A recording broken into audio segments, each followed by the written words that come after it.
El día de hoy vamos a terminar con las doctrinas de la gracia que venimos viendo todo este mes.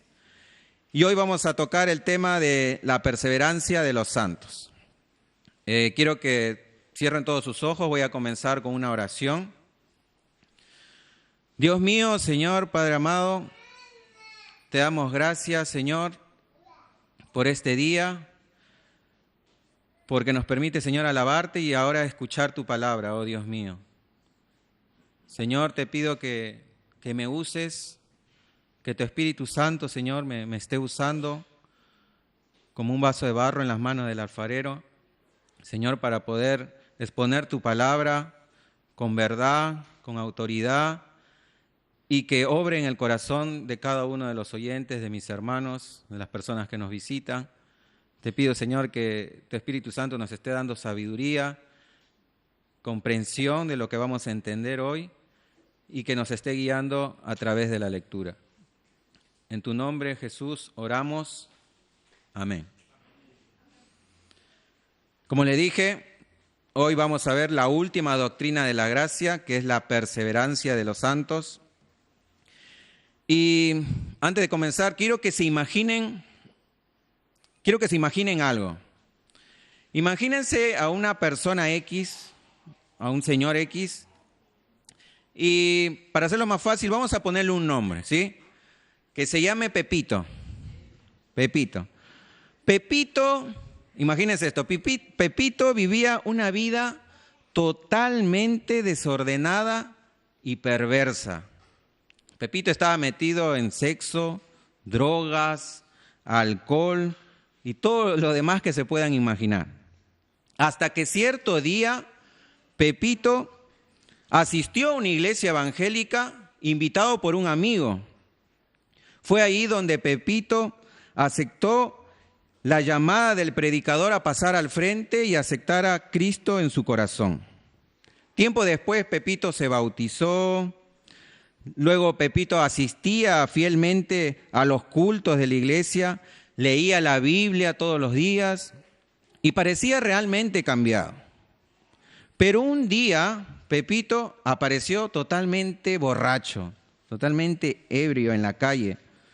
Semanas siguientes, los hermanos de la iglesia fueron a ayudar a Pepito, procuraron ayudarle, pero este rechazó todo tipo de ayuda. Pepito no quiso saber nada. Continuó así por muchos años, con sus viejos hábitos de borracho, mujeriego y renegando del Evangelio de Cristo, hasta que un día murió. Y así como Pepito, estoy seguro que muchos de ustedes que llevan ya años en el Evangelio, sé que han visto a lo largo de todos estos años a hermanos que se han apartado de la iglesia y que nunca más regresaron. ¿Es cierto? Bueno, este caso que les dije que se imaginen nos hace preguntarnos muchas cosas, como por ejemplo, ¿fue Pepito al cielo o se fue al infierno? Después vamos a responder las preguntas. Otra pregunta que nos surge es, ¿Podemos perder nuestra salvación, hermanos? ¿Se puede perder nuestra salvación? Otra pregunta que nos surge es, ¿era Pepito un verdadero creyente? ¿Cómo puedo estar seguro de que yo soy salvo? ¿Cómo pueden estar seguros, hermanos, de que ustedes son salvos? Estas preguntas y otras más vamos a ver el día de hoy en la última exposición, como les dije, de las doctrinas de la gracia, como hemos venido viendo a lo largo de todo este mes. Y vamos con una definición de lo que es la perseverancia de los santos.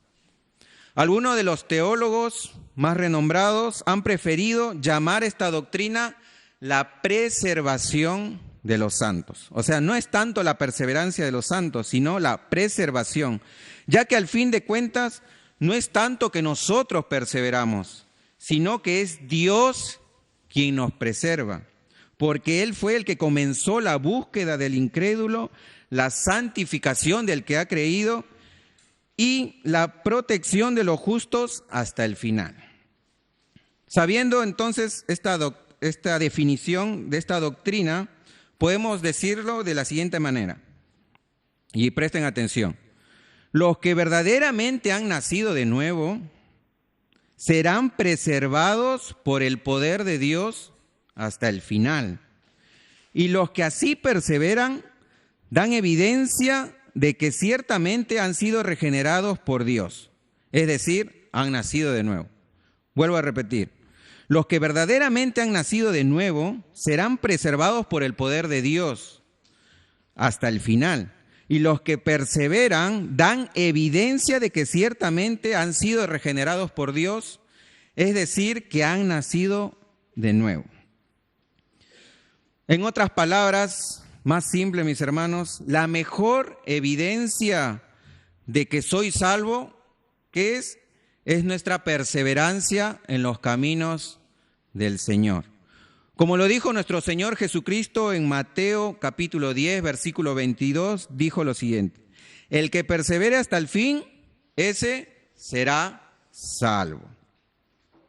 Ahora, quiero que tengan algo en mente y que lo tengan presente en el transcurso de la exposición. Y se puede decir que todas las doctrinas bíblicas que hemos venido viendo todo este mes, que es el Tulí, conocido como el Tulí o las doctrinas de la gracia, son el reflejo del carácter de Dios en diferentes áreas de nuestras vidas. Por ejemplo, vimos la depravación total del hombre, ¿se acuerdan? Que vimos la total depravación y se definía básicamente en que el hombre está esclavizado su voluntad hacia el pecado. El hombre está totalmente corrupto en todas las áreas de su vida. Eso nos dice que el hombre es malo por naturaleza. Y Dios, el carácter de Dios que podemos ver ahí es que Dios es bueno. El hombre es malo y Dios es bueno. También vimos la elección incondicional, que se trata de que Dios elige al hombre por esa incapacidad, por esa inhabilidad que no tiene de elegir a Dios. ¿Por qué? Porque es malo. Como vimos, el hombre está esclavizado por el pecado. El hombre está esclavizado. Entonces, el carácter que vemos de Dios ahí en esta doctrina es que Dios es misericordioso, porque Dios elige al hombre y no ve en él condiciones. No es porque, él es más bueno que el otro y por eso yo lo salvo. No, no es así.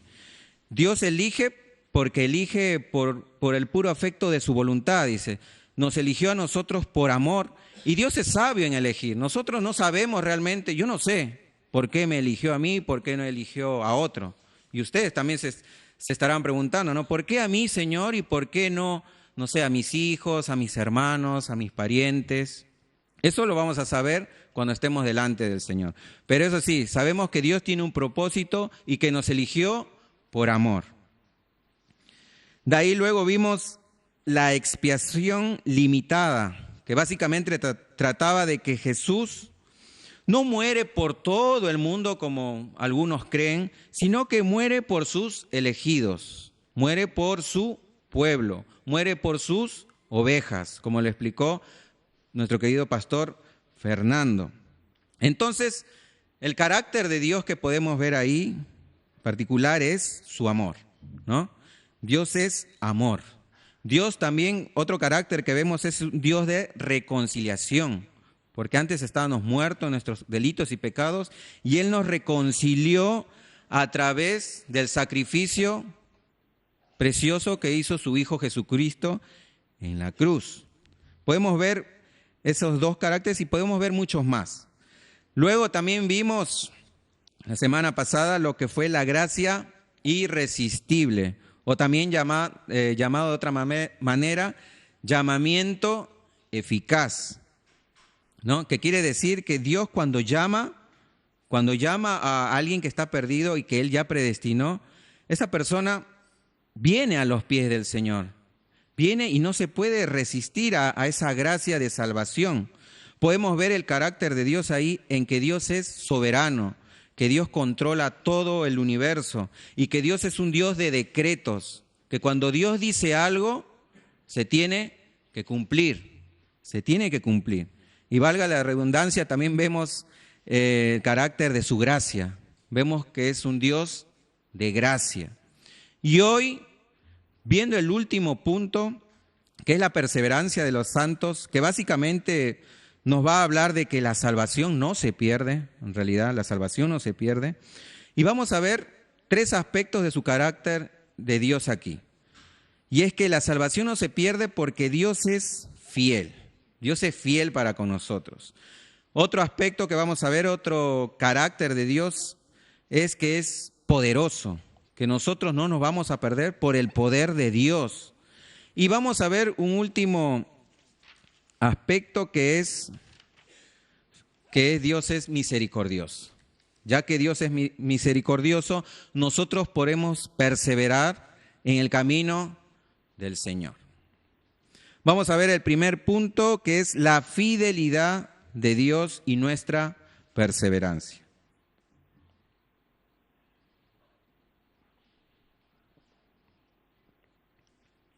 Deuteronomio 7:9 nos dice lo siguiente: conoce pues que Jehová tu Dios es Dios, Dios fiel, que guarda el pacto y la misericordia a los que le aman y guardan sus mandamientos hasta 1000 generaciones. ¿Se dieron cuenta? En este pasaje nos dice que Dios es fiel y que Él guarda su pacto por su fidelidad. Dios siempre nos ha mostrado que Él es fiel a lo largo de toda la Biblia, tanto en el Antiguo Testamento como en el Nuevo Testamento. Salmos 33:4 nos dice: porque recta es la palabra de Jehová, y toda su obra es hecha con fidelidad. Todas las obras de Dios son hechas con fidelidad. Él es fiel. Lamentaciones capítulo 3, versículos del 22 al 23 nos dice: por la misericordia de Jehová no hemos sido consumidos, porque nunca decayeron sus misericordias, nuevas son cada mañana. Grande es tu fidelidad. ¿Se dieron cuenta? Grande es la fidelidad de Dios porque su misericordia se renueva día tras día para con nosotros. Malaquías capítulo 3, versículo 6 nos dice: porque yo, Jehová, no cambio, por esto, hijos de Jacob, no habéis sido consumidos. Vemos que el carácter de Dios es que también es inmutable y Él no cambia. Por eso es que Él es fiel, porque Él no cambia. Él dice que su carácter no cambia y que por eso no han sido consumidos, porque Él había hecho un pacto con su pueblo. Ahora, en el Nuevo Testamento vemos también acerca de la fidelidad de Dios. Dice 2 de Timoteo capítulo 2, versículo 13: si fuéramos infieles, Él permanece fiel, porque no puede negarse a sí mismo. El apóstol Pablo, escribiendo esta carta a Timoteo, su discípulo, le dice que si nosotros fuéramos infieles, y lo somos, porque lo somos, ¿verdad? Nosotros somos infieles todos los días. Dice que Él permanece su fidelidad permanece. Él sigue siendo fiel, porque Él no puede negarse. Él no es como nosotros. Filipenses capítulo 1, versículo 6, nos dice también el apóstol Pablo: estando persuadido de esto, que el que comenzó en vosotros la buena obra, la perfeccionará hasta el día de Jesucristo.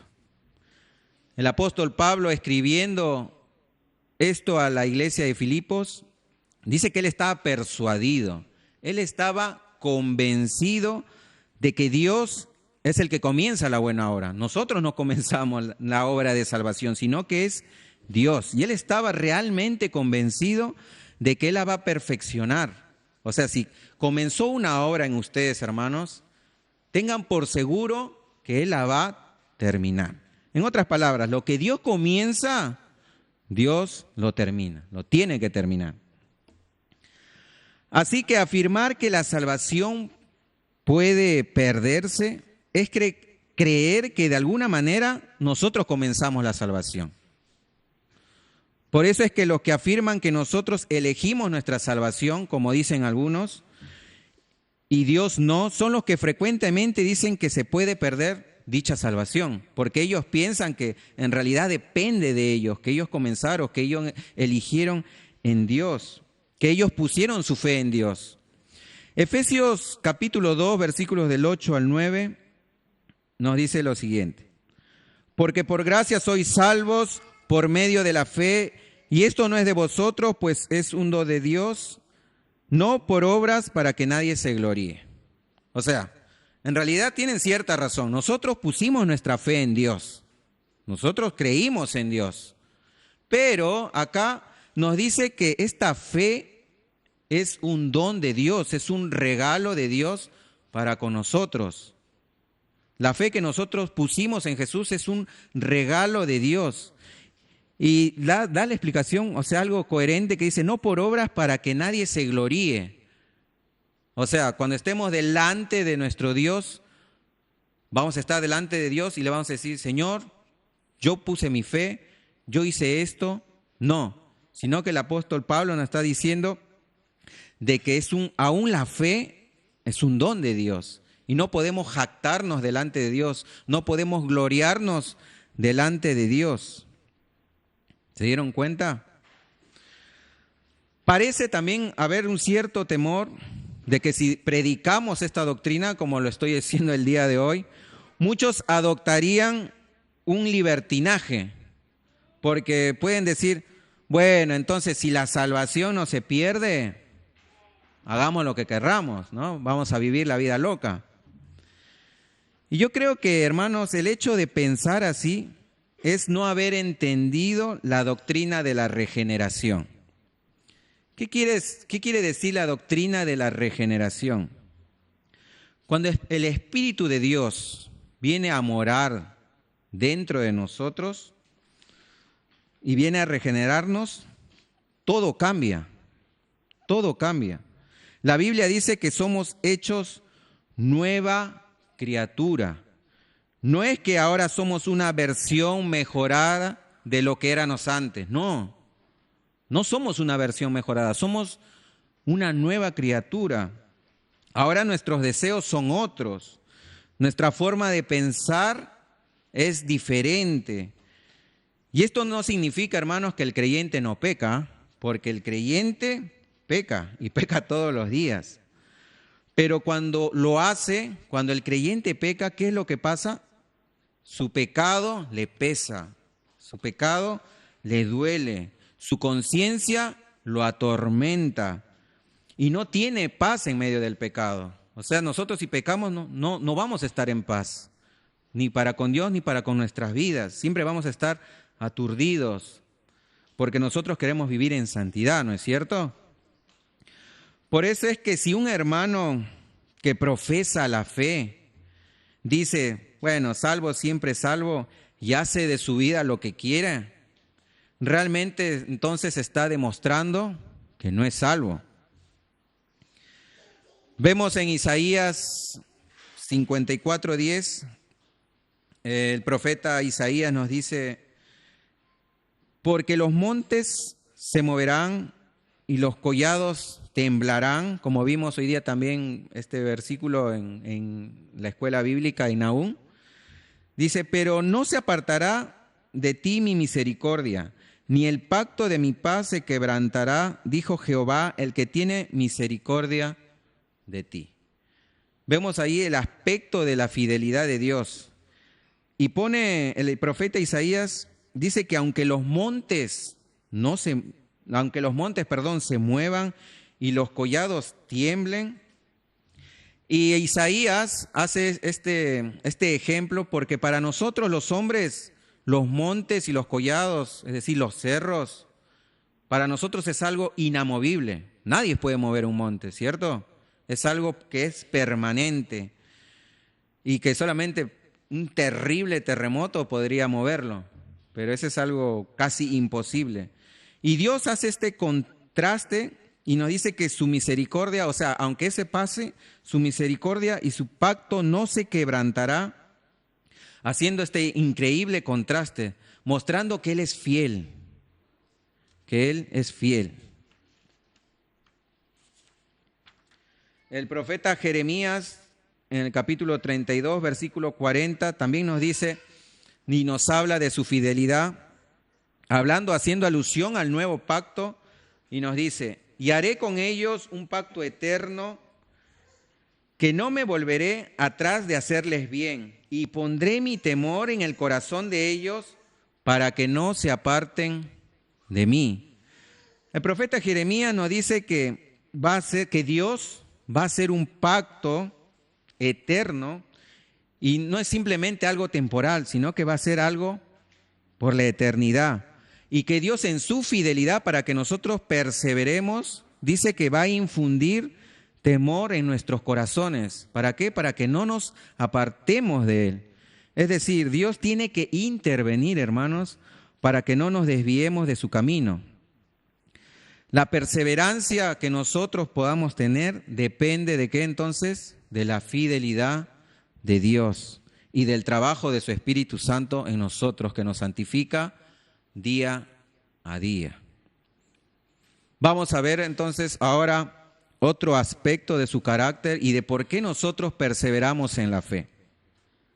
Y el segundo aspecto es el poder de Dios.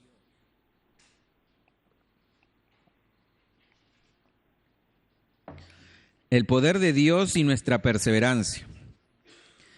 Segunda de Timoteo, capítulo 1, versículo 12, nos dice, por lo cual asimismo padezco esto, pero no me avergüenzo porque yo sé a quién he creído y estoy seguro de que es poderoso para guardar mi depósito para aquel día.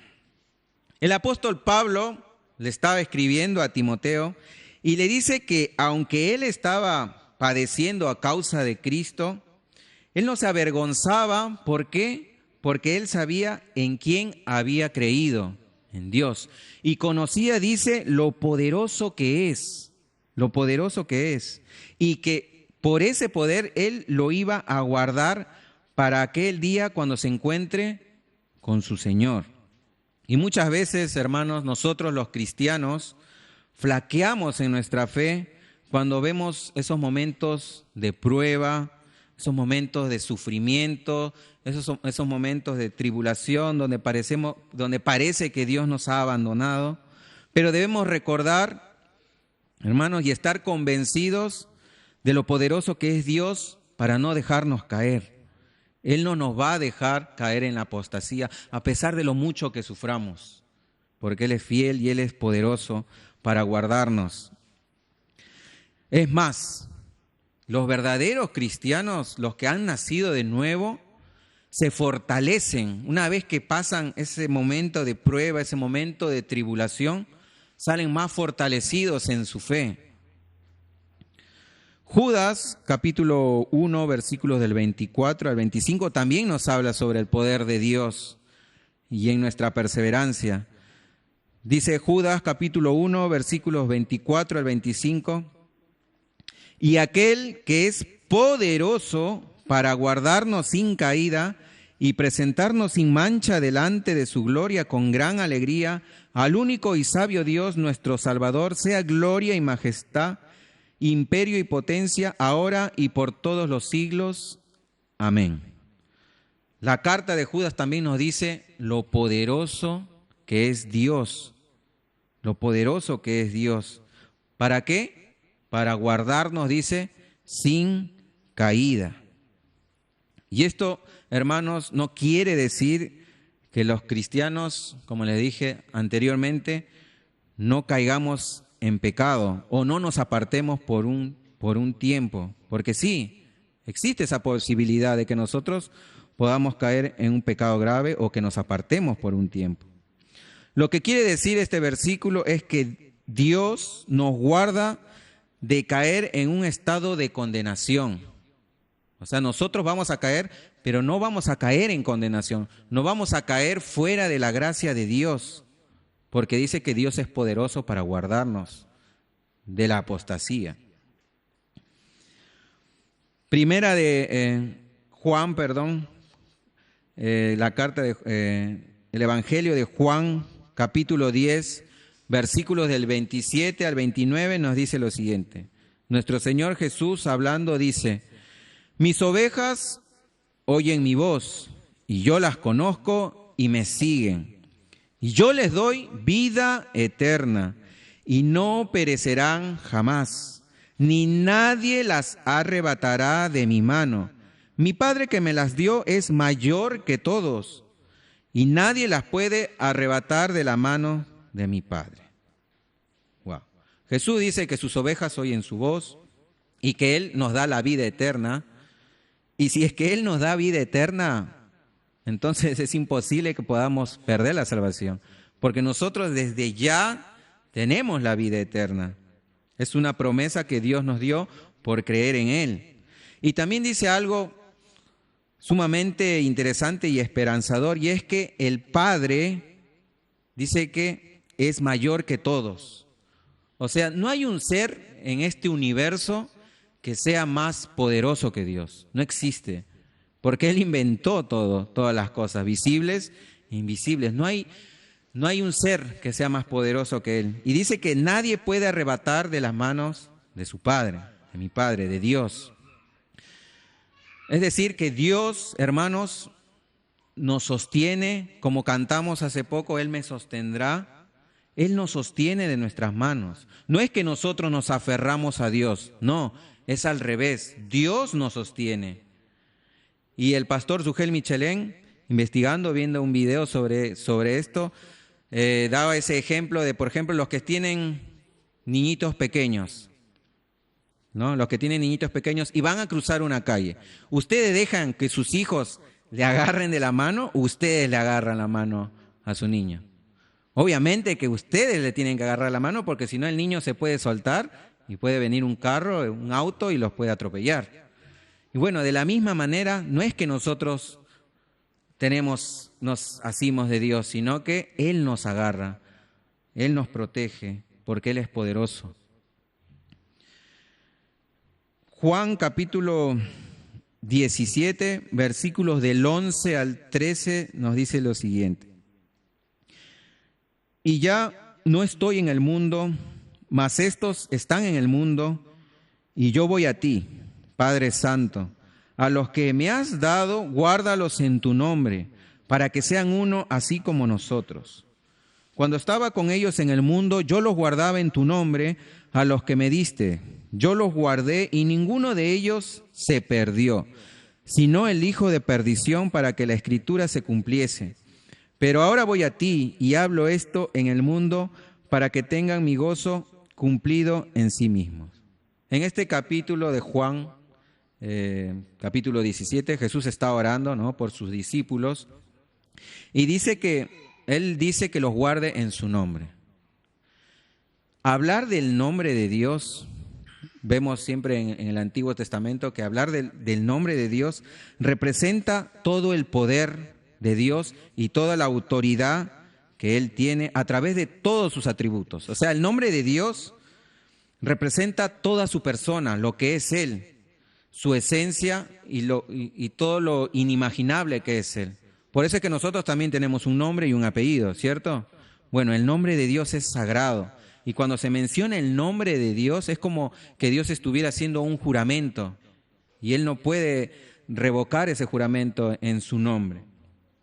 Entonces vemos que nuestra perseverancia en la fe es por el poder de Dios, porque Él nos protege, porque Él es poderoso.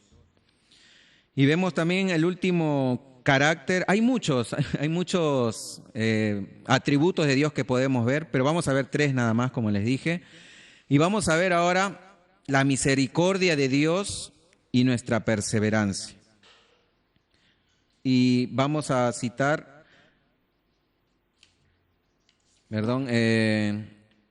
Primera de Pedro, capítulo 1, versículo del 3 al 5, que es la carta del apóstol Pedro. Y mientras lo van buscando, Primera de Pedro, capítulo 1, versículo del 3 al 5, les voy poniendo en contexto. El apóstol Pedro, en su primera carta, escribe a un grupo de creyentes en el cual estaban pasando una persecución terrible en el primer siglo. ¿Sí? ¿Se acuerdan que hace tiempo estudiamos la carta de Pedro y que vemos que los cristianos del primer siglo literalmente eran puestos como antorchas humanas por el Imperio Romano? Bueno, Pedro les escribe a estos cristianos del primer siglo y les escribe para animarlos en su fe, destacando ciertas verdades acerca de Dios. Ahora sí, leamos el pasaje. Dice: bendito sea el Dios y Padre de nuestro Señor Jesucristo, que según su gran misericordia, ahí podemos ver el carácter de Dios, su gran misericordia, nos ha hecho nacer de nuevo, dice. Es decir, Dios me hace nacer de nuevo. El nacimiento es una obra de Dios. El nuevo nacimiento es una obra del Espíritu Santo. La obra de la regeneración es obra de Dios. Dice, nos ha hecho nacer de nuevo a una esperanza viva mediante la resurrección de Jesucristo de entre los muertos, para obtener una herencia incorruptible, inmaculada y que no se marchitará. Por eso es que es una esperanza viva y permanente. ¿Por qué? Porque dice mediante la resurrección de Jesucristo. Nosotros tenemos fe de que algún día también cuando muramos vamos a resucitar, así como Cristo mismo resucitó. Esa es nuestra esperanza viva, esa es nuestra herencia incorruptible, porque Jesús resucitó. Si Jesús no hubiera resucitado, entonces en vano sería nuestra fe. Dice, para obtener una herencia incorruptible, inmaculada y que no se marchitará, reservada en los cielos para vosotros que sois protegidos por el poder de Dios. Una vez más vemos que es el poder de Dios el quien nos protege en nuestra salvación. Mediante la fe para la salvación que está preparada para ser revelada en el último tiempo, dice el pasaje.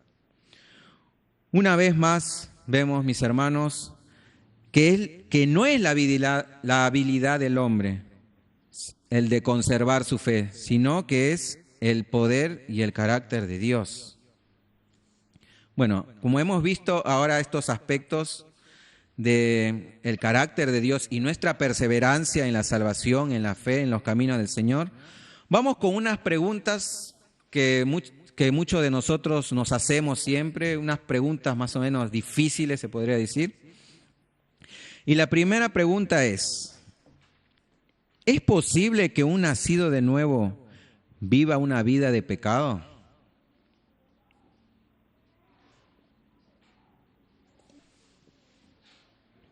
Vuelvo a repetir. ¿Es posible que un nacido de nuevo viva una vida de pecado? Para responder esta pregunta, deberíamos preguntarnos estas preguntas, que le van a sonar un poco incoherentes, pero nos deberíamos preguntar, ¿cómo un círculo puede ser cuadrado? ¿Cómo es el color azul cuando está verde? Si un pecador fuera perfecto, ¿sería salvo? Todas estas preguntas son contradictorias, si se dieron cuenta. O sea, no existe un círculo cuadrado. No existe un color que sea de otro color a la vez. Y no existe un pecador perfecto. que sea salvo. Es algo inaudito, no existe. ¿Se acuerdan de Pepito? El ejemplo que les dimos al principio. Bueno, Pepito, ustedes capaz algunos dijeron, se va a ir al infierno, como dijo, ¿no? El niñito. Se va a ir al infierno, dijeron algunos, capaz algunos lo pensaron, otros capaz dijo, no, él aceptó a Cristo y está en el cielo, ¿no? La verdad que Pepito, mis hermanos, la realidad es que Pepito no existe, es una contradicción, como les dije, es una contradicción y porque no existe, como les dije, no existe alguien que haya nacido de nuevo que viva una vida de pecado. No, es imposible. Primera de Juan, capítulo 3, versículo 9 nos dice, todo aquel que es nacido de Dios no practica el pecado. Todo aquel que es nacido de Dios no practica el pecado porque la simiente de Dios permanece en él y no puede pecar porque es nacido de Dios. El apóstol Juan nos dice que el que ha nacido de Dios no puede llevar una vida de pecado. Es imposible. No puede llevar una vida de pecado. Y como les dije, esto no quiere decir que los cristianos no pequemos. Claro que pecamos y pecamos todos los días. Lo que quiere decir este pasaje es que nosotros no podemos vivir una vida practicando el pecado. Una cosa es pecar y otra cosa es practicarlo, vivirlo diariamente y vivirlo como si fuera algo normal. No, eso es imposible. Juan también nos dice cómo es que reaccionan las personas que han nacido de nuevo, las personas que han sido regenerados por el Espíritu Santo, cuando oyan estas verdades de la preservación de Dios o de la perseverancia de los santos. Primera de Juan, capítulo 3, versículo 3 dice, y todo aquel que tiene esta esperanza en Él, es decir, en la salvación, se purifica a sí mismo, así como Él es puro. ¿Entienden? O sea, una persona que ha nacido de nuevo busca ser santo. La palabra de Dios dice, sed santos como Él es santo. Alguien que ha nacido de nuevo busca la santidad, odia el pecado, ya no quiere el pecado, aunque muchas veces cae, como le dije, su pecado le pesa, le duele, porque él quiere ser puro, se purifica a sí mismo. Entonces, esa es la verdad. No puede haber un nacido de nuevo que viva una vida de pecado. Otra pregunta que nos podemos hacer es, bueno, entonces, ¿cómo distinguimos nosotros entre los que son nacidos de nuevo y los que realmente simplemente dan apariencia de ellos? ¿Cómo podemos distinguirlo? Y quiero que vayan a sus Biblias a la primera carta de Juan,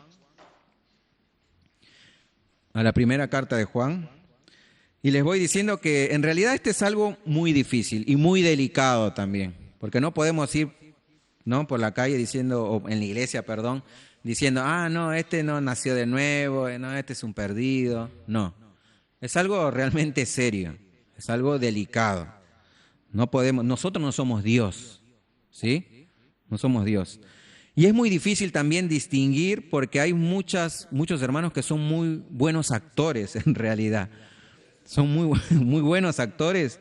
Y otros, sinceramente, son religiosos, viven una vida religiosa nada más, y ellos se imaginan ser salvos, sin serlo realmente. Pero vamos a ver, o sea, este problema siempre existió, siempre hubo, y los apóstoles trataron con este problema, y vamos a ver en la primera carta del apóstol Juan, que fue escrito precisamente para tratar con este problema, de cómo distinguir quién sí y quién no. Y no es para que ustedes estén señalando y digan, este no, este sí. No, sino que examinen su vida, como dice el apóstol Pablo. Examínense a ver si están en la fe. Y vamos a dar ciertos criterios de cómo vive un nacido de nuevo. Bueno, Empecemos con Primera de Juan, capítulo 1, versículos del 5 al 7. Primera de Juan, capítulo 1, versículos del 5 al 7 dice: Este es el mensaje que hemos oído de él y os anunciamos. Dios es luz y no hay tinieblas en él. Si decimos que tenemos comunión con él y andamos en tinieblas, mentimos y no practicamos la verdad.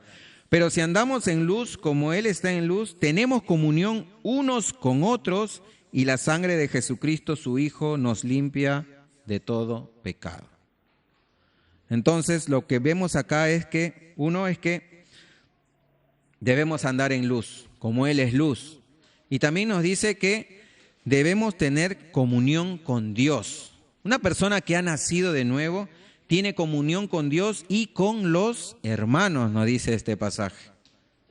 ¿Se dieron cuenta? ¿Qué es tener comunión con Dios? ¿Cómo tenemos comunión con Dios? A través de su palabra. Leyendo su palabra podemos conocer a Dios. A través de la oración y a través de congregarnos. Por eso es importante leer la Biblia, orar y venir a la iglesia a congregarnos para tener comunión con Dios y con los hermanos. Otro aspecto, otro criterio de una persona que ha nacido de nuevo está en Primera de Juan, capítulo 4, versículos del 20 al 21. Primera de Juan, capítulo 4, del 20 al 21, dice: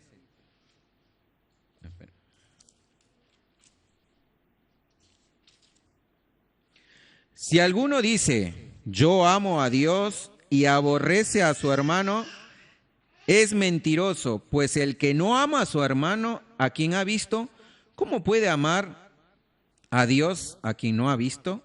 Y nosotros tenemos este mandamiento de él: el que ama a Dios, ame también a su hermano. Entonces, una de las características de un nacido de nuevo es que ama a Dios, pero también que ama a los hermanos. Si tú no amas a tus hermanos, entonces no has nacido de nuevo. El Espíritu Santo no mora en ti, porque esa es una de las características. ¿Y cómo forjamos ese amor? Precisamente congregándonos, viniéndonos, hablándonos, mensajeándonos. El amor entre hermanos no es tanto algo que se siente, sino es preocuparnos los unos por los otros, velando. Hermano, ¿cómo estás? ¿Cómo te fue? ¿Está todo bien? Siempre interesándonos unos por otros. Ese es el verdadero amor. Otra de las características de que alguien ha nacido de nuevo está en Primera de Juan, capítulo 2, versículo 19, y nos dice: salieron de nosotros, pero no eran de nosotros, porque si hubieran sido de nosotros, habrían permanecido con nosotros. Pero salieron para que se manifestase que no todos son de nosotros. Entonces, los que han nacido de nuevo viven y permanecen fieles en la iglesia. No es que se van. No existe un cristiano ermitaño. No, eso es imposible. Yo soy cristiano y me congrego a través de las redes sociales, veo prédicas por YouTube. No, eso no es, no es ser cristiano en verdad. No. Pero dice que los que hacen estas cosas, bueno, ahí podemos ver que no existe el amor. No existe el amor ni hacia Dios, se está engañando a sí mismo. Por eso es importante congregarse, ser fiel a una iglesia, aprender a amar. Otro criterio es Primera de Juan, capítulo 3, versículo del 6 al 10, que nos dice: todo aquel que permanece en él no peca, todo aquel que peca no le ha visto ni le ha conocido. Hijitos, nadie os engañe. El que hace justicia es justo como él es justo. El que practica el pecado es del diablo, porque el diablo peca desde el principio. Para esto apareció el Hijo de Dios, para deshacer las obras del diablo. Todo aquel, miren, escuchen, que es nacido de Dios no practica el pecado, porque la simiente de Dios permanece en él y no puede pecar porque es nacido de Dios. En esto se manifiestan los hijos de Dios y los hijos del diablo. Todo aquel que no hace justicia y que no ama a su hermano no es de Dios. Bueno, este punto ya lo habíamos visto anteriormente, y es que alguien que practica el pecado, que vive una vida de pecado, una vida que no es santa, entonces es alguien que no ha nacido de nuevo. Porque es claro, el que ha nacido de Dios no practica el pecado. Dice que los que practican el diablo son practican el pecado son hijos del diablo, dice, ¿no? Porque el diablo obviamente practica el pecado. Otro de los aspectos, mis hermanos, está en Primera de Juan, capítulo 3, versículo del 17 al 18, nos dice: pero el que tiene bienes de este mundo y ve a su hermano tener necesidad y cierra contra él su corazón, ¿cómo mora el amor de Dios en él? Hijitos míos, no amemos de palabra ni de lengua, sino de hecho y en verdad. Esa es otra de las cualidades de que alguien nacido de nuevo, es que es generoso en ayudar a sus hermanos. Si uno dice amar a sus hermanos y le dice, bueno, hermano, sí, voy a orar por ti nada más, y no se compromete en ayudarlo, no es generoso teniendo él la posibilidad de ayudar, entonces vemos que no ha nacido de nuevo. Esta es una de las cualidades también, ¿no? De no solamente, como dice, no amemos de palabra ni de lengua, sino en hecho y en verdad, en hechos. Porque la fe sin obras es una fe muerta, dice la palabra de Dios. Otro de los aspectos de que alguien ha nacido de nuevo lo vemos en Primera de Juan, capítulo 2, versículo del 3 al 5. Primera de Juan, capítulo 2, versículo del 3 al 5, nos dice: y en esto sabemos que nosotros le conocemos, si guardamos sus mandamientos. El que dice, yo le conozco y no guarda sus mandamientos, el tal es mentiroso y la verdad no está en él. Pero el que guarda su palabra, en este verdaderamente el amor de Dios se ha perfeccionado, por esto sabemos que estamos en él.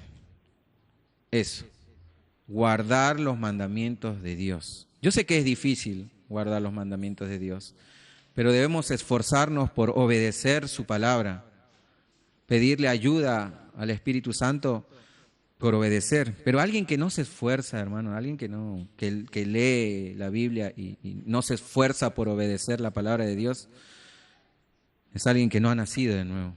Porque nosotros cada vez que leamos debemos tener esa disposición a obedecer. Y un último aspecto, hay muchos más aspectos, les recomiendo que lean toda la carta de Primera de Juan para que ustedes sepan realmente si han nacido de nuevo, ¿no? Y el último aspecto es Primera de Juan 4:15, que nos dice: todo aquel que confiese que Jesús es el Hijo de Dios, Dios permanece en él y él en Dios. Tenemos que confesar que Jesús es el Hijo de Dios. ¿Qué nos quiere decir esto? Que tenemos que predicar el Evangelio, no guardarnos para nosotros, sino que todas las personas en realidad a nuestro alrededor, las personas que en nuestro trabajo, los que van a la escuela, en la escuela, deberían saber que nosotros somos cristianos. ¿Por qué? Porque nosotros debemos testificar que Jesús es el Hijo de Dios. Esa es la realidad. Así que, hermanos, podemos ver estos aspectos, ¿no?, para distinguir, y quiero que en sus casas se autoanalicen si realmente han nacido de nuevo y no juzguen como le dije al otro, no digan, bueno, yo sí, el de acá no. No es así, sino que la palabra de Dios, cuando es predicada, es hablada para cada uno de nuestro corazón, no para el de al lado. Una boca elocuente y una vida activa ministerial no es garantía de que somos salvos. Este es un peligro también.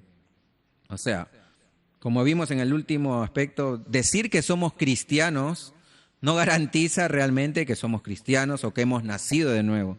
Y tampoco nos garantiza que estemos activamente ministerialmente. O sea, si estamos en la alabanza, si estamos en el púlpito predicando, de distintas maneras, limpiando, ayudando, no. Porque Jesús, recuerden que Jesús En Mateo capítulo 7, versículos del 21 al 23 nos dice lo siguiente: no todo el que me dice Señor, Señor, entrará en el reino de los cielos, sino el que hace la voluntad de mi Padre que está en los cielos. Muchos me dirán aquel día, Señor, Señor, ¿no profetizamos en tu nombre, y en tu nombre echamos fuera demonios, y en tu nombre hicimos muchos milagros? Y entonces les declararé, nunca os conocí, apartados de mí, hacedores de maldad. Como les dije, entonces no es garantía el estar activo, porque estas personas, dice que profetizaban en el nombre de Jesús, echaban fuera en el nombre de Jesús y hacían muchos milagros, o sea, eran personas activas ministerialmente. Pero Jesús les dice que nunca los conoció. Jesús no le dice, apartados de mí, recaídos, o ustedes que cayeron varias veces. No. Jesús dice, nunca los conocí, nunca, nunca. ¿Y por qué les dice eso? Porque dicen que no hicieron la voluntad de su Padre. No hicieron la voluntad de su Padre. O hicieron estas obras con una intención que no era la correcta, con una motivación que no era la correcta. Lo hacían para su propio beneficio, quizás. Entonces, ¿cómo vamos a conocer la voluntad del Padre? ¿Cómo conocemos nosotros la voluntad del Padre? Y leyendo la Biblia. Es la única forma. La única forma de hacer la voluntad del Padre es conociéndola y poniéndola por obra. Otra pregunta difícil podría ser, o alguien se haría esta pregunta: ¿es posible que los regenerados cometan un pecado grave o que recaen temporalmente? ¿Es posible eso? Que un nacido de nuevo cometa un pecado grave. ¿Es posible? Bueno, la Biblia nos dice que sí es posible. Y nos da el ejemplo, el caso del rey David, que cayó en pecados de adulterio y asesinato. Son pecados terribles, ¿no? ¿Cómo se imaginarían ahora dentro de la iglesia que alguien haga eso? Que nos enteremos que un hermano caiga en adulterio, que le sea infiel a su mujer. ¿Cómo le tildaríamos nosotros? A veces pensaríamos, no, este hermano nunca fue salvo, ¿no? Por eso hay que tener mucha delicadeza al juzgar. O peor aún, que un hermano de la iglesia asesine. ¡Wow! Eso es tremendo, ¿no? Pero vemos en la Biblia que David sí hizo eso. Pero fue algo temporal. No fue un estilo de vida de David. ¿Sí? Dios lo restauró. Dios restauró a David. Obviamente esos pecados tuvieron consecuencias horribles. Y les quiero decir que si pasa algún día dentro de la iglesia, mientras que el cristiano está en ese estado, o sea, que haya caído en un pecado grave, ya sea adulterio o un asesinato, es imposible distinguirlos de los perdidos. O sea, la verdad que yo no me atrevería a decir si es salvo o no es salvo, porque eso solamente Dios lo sabe, ¿no? Y a veces solamente con el pasar del tiempo podemos saber si esa persona realmente ha nacido de nuevo o no. A veces solamente con el pasar del tiempo.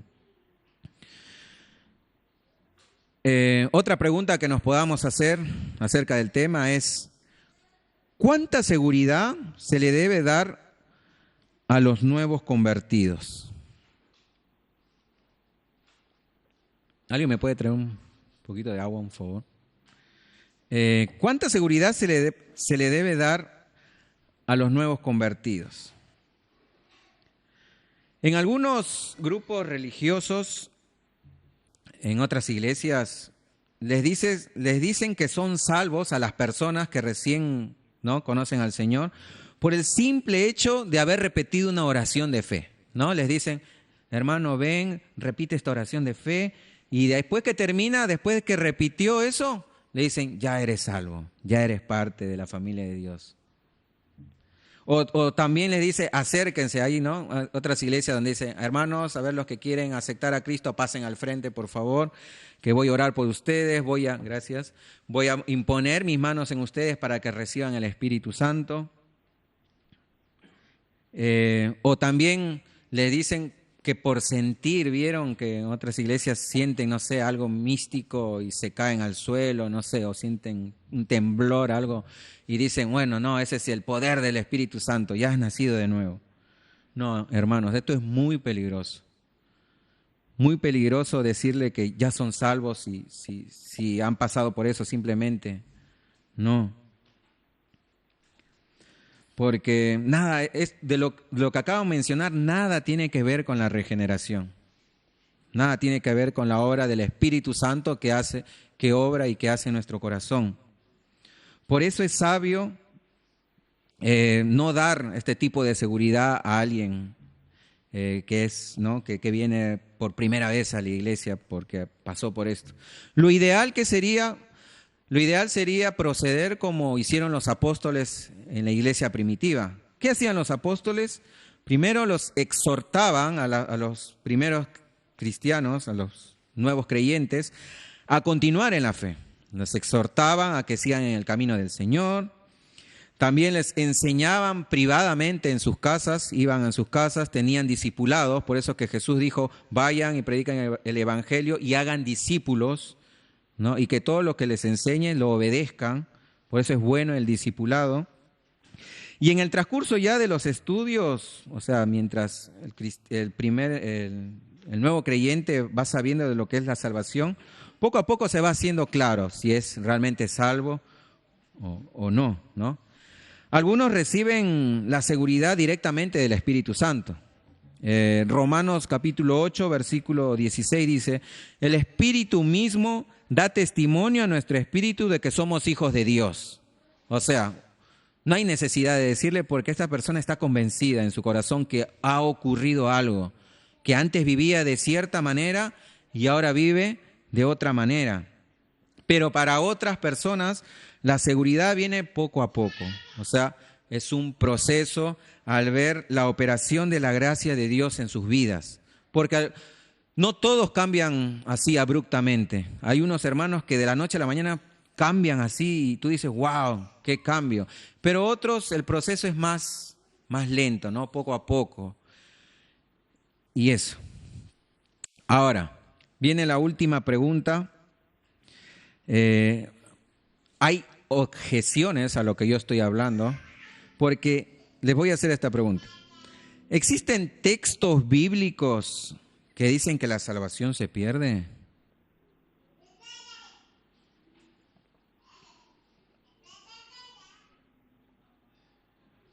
¿Existen textos bíblicos que dicen que la salvación se pierde? Al parecer,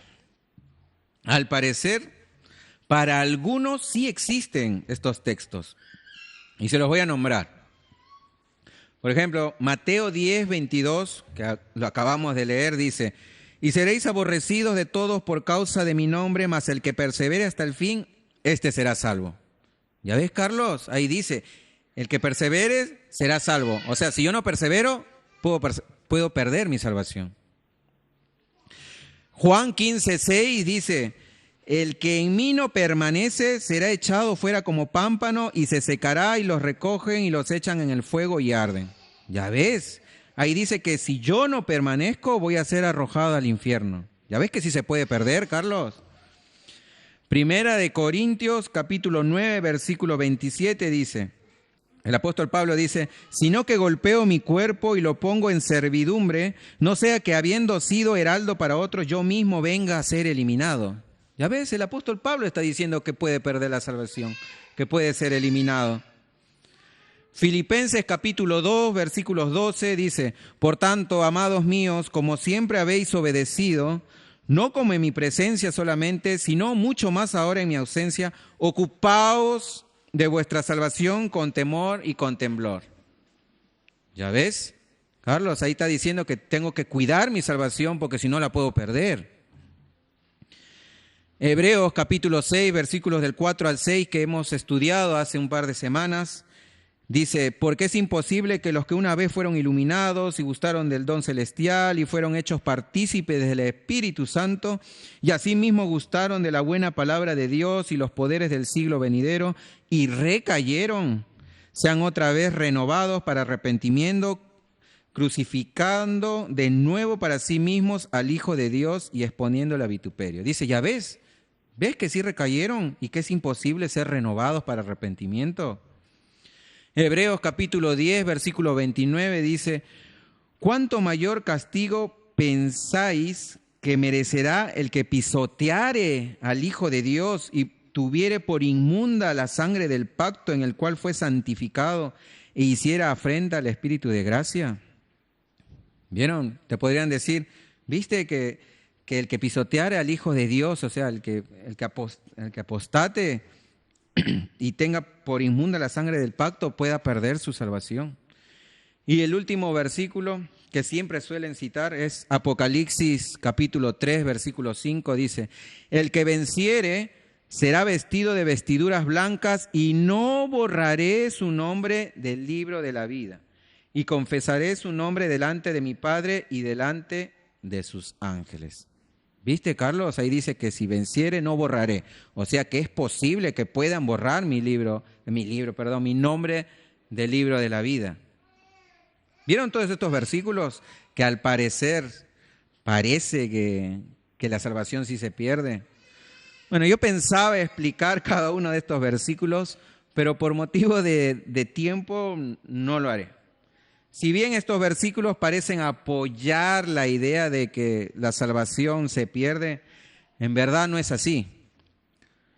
Lo que dicen estos son aquellos que tienen una postura diferente a nosotros, ¿no? Que nosotros lo conocemos como nuestros hermanos arminianos, ¿sí? Y yo respeto esta postura, ¿no? Ellos tienen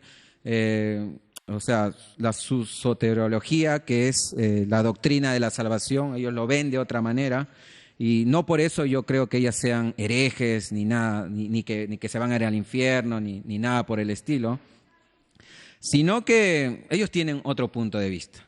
Ahora, yo les animo, hermanos, a que si ustedes tienen dudas de alguno de estos versículos que yo acabo de mencionar, que si lo lees así al ojo rápido, parece decir, ¿no?, que la salvación se pierde. Bueno, yo los animo a que puedan consultar al pastor Fernando, o puedan consultar con mi persona, o con Andrés, o con Mati, o con cualquier otro líder que está a cargo de la enseñanza, para aclarar estas dudas, porque se tiene que hacer un estudio profundo, una buena exégesis, hermenéutica, ver el pasaje en su contexto inmediato, en su contexto literario.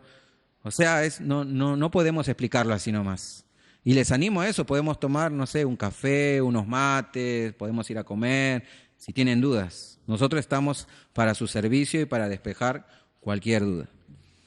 Bueno, ahora para terminar, vamos con unas reflexiones sobre lo que hemos aprendido. Y la primera reflexión es: pensar que nosotros podemos perseverar por nuestros propios esfuerzos, por nuestros propios medios, es tener una idea más elevada de nosotros mismos, de lo que realmente somos. Esa es la verdad. Nosotros somos seres creados, somos seres que cayeron bajo pecado. Nosotros no contribuimos nada a nuestra salvación.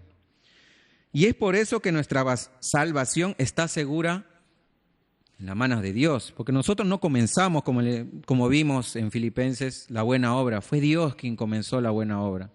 Así que nosotros debemos tener esa seguridad de que si Dios comenzó en nosotros esa buena obra, la perfeccionará hasta el día de Cristo. Si ustedes están acá sentados el día de hoy, es porque Dios los trajo aquí, ¿sí? Otra segunda reflexión es que debemos meditar, hermanos, siempre en el amor de Dios. Debemos meditar en el amor de Dios y en el hecho de que Dios nos reconcilió por medio de su Hijo, estando nosotros aún en enemistad con Dios. Miren, Romanos capítulo 5, versículo 10 dice lo siguiente: porque si siendo enemigos fuimos reconciliados con Dios